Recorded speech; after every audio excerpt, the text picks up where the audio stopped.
How do you make a pet portrait with ashes in the paint? That's something I get asked all the time. So I finally got around to making a video that explains my process for using ash in pet memorials. It's actually easier than you think. You can mix in ashes at several different stages in the painting process, and you'll get a similar result of a painting on a textured surface that incorporates a pet's physical remains into their memorial piece. So let's get started, and I'll show you how I mix ashes in and kind of what your options are there. First off, I'm going to start with a sketch. This is important so that as I put ashes on the canvas, I know to avoid areas with the most details, like the nose and mouth and eyes, basically their face. And I can add more ashes to areas in the background that are going to be more abstract anyway.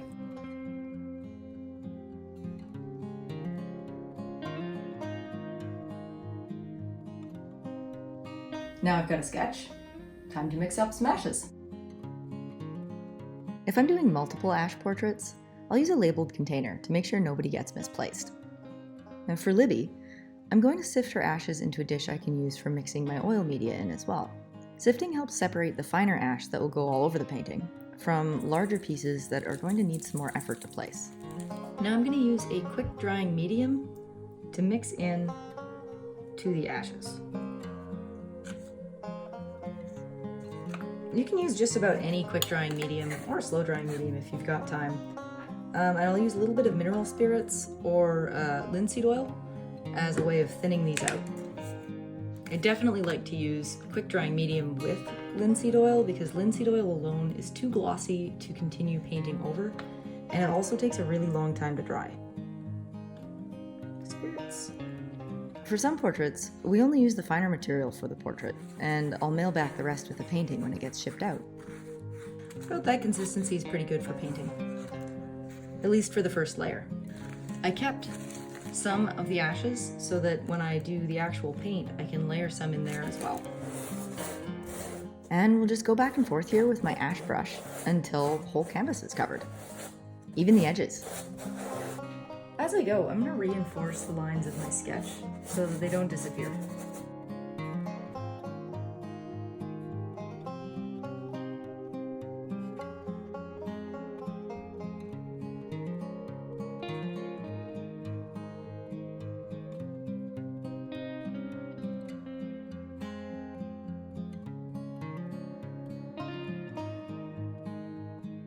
Once the ash is on, we're ready to start painting. I'm using a big brush to get big areas of color in before I move on to the details. I need to get the lights and darks right at this stage, so I'll work on these big dark areas and then work on some big light areas, and eventually they touch, and that's where blending and transitions start to happen.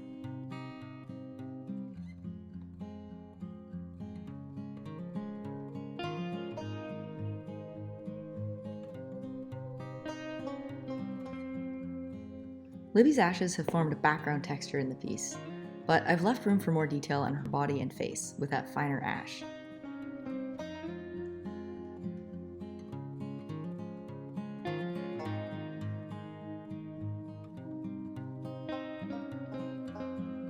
To get the rest of these larger pieces in, I'm going to use a thicker medium. Galkid gel is pretty good. You can see it's going to be a lot drier this time, because I can't use liquid to get these pieces to stick to the canvas. This is a really thick mix of paint, gel, and ashes.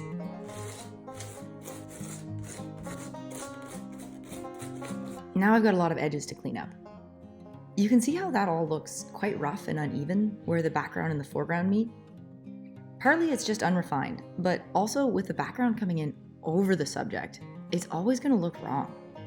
So now what I'm going to do is extend my foreground, our dog, over the background again, so that Libby starts to come forward in front of the background behind her.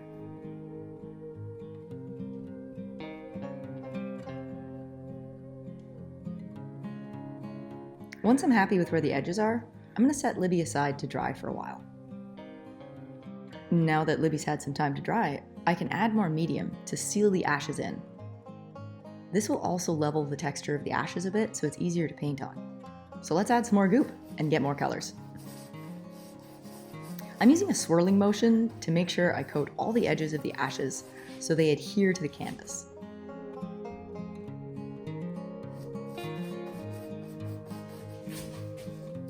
I'm going right up to the edge of Libby with this mixture.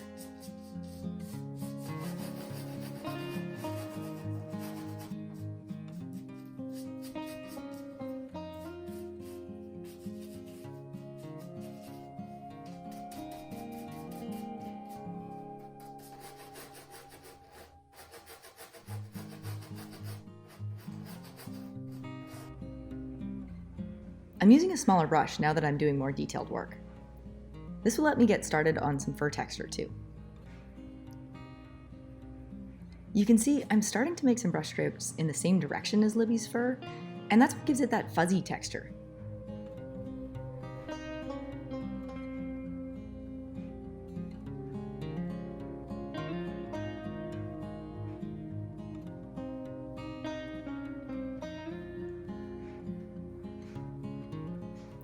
Libby's chest is partly in shadow, but light streams down on either side of her head into her legs.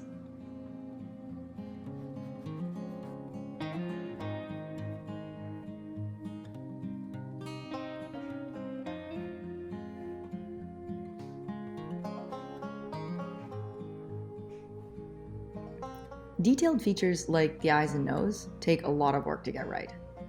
And they're also shiny, which means I have bright spots of reflected light to consider, not just the color of the eyes and nose themselves.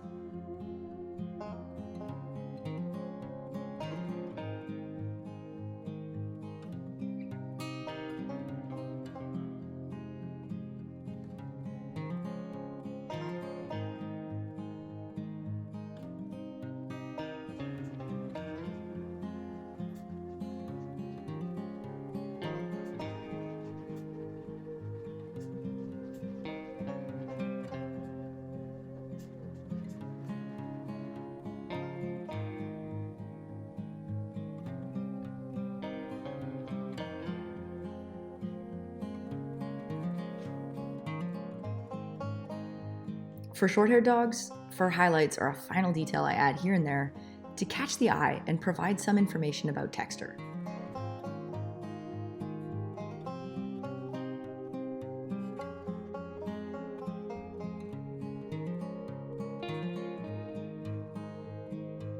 I'm going to use a polarized filter to show you what this looks like without too much glare. So it looks like one of these.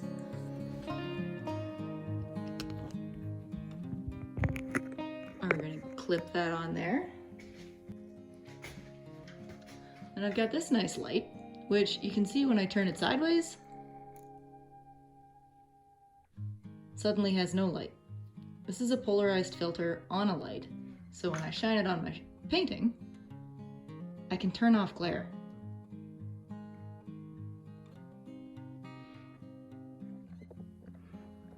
Let's look at this guy up close so you can really see it.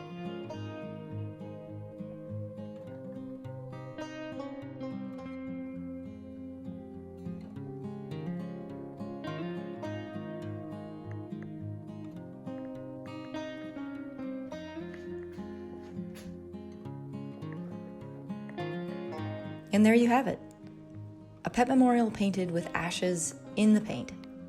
I hope that's helped if you've wanted to try this kind of project yourself, and for more examples of my work, you can check out pawsbyzan.com. I've got lots of material on my blog about painting tips, painting pets, and painting pet memorials. Thanks for watching.